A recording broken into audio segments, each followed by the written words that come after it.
Hello friends, welcome back to the new video guys and my YouTube channel guys. Today guys we are going to talk about how to check IMEI number in our Infinix phone. Guys, you want to check your IMEI number in your Infinix phone. So friends, how can you check? In this video friends, I am going to show you how to check IMEI number in our Infinix phone guys. So before starting video friends, first of all go and subscribe the channel, click the bell icon and like my video. So when first of all open your phone setting to check your phone IMEI number, then guys scroll it. So once you can see this type of setting friends, you can see my phone setting guys, tap here and again scroll.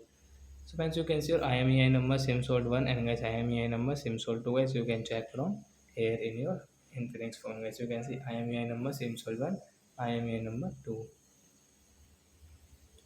So like that guys, you can check your IMEI number in your Infinix phone. So that's it guys. Thanks for watching the video. We will meet on next video with the topic. Before going, please go and like the video, subscribe the channel. Bye bye friends. Thanks for watching the video guys.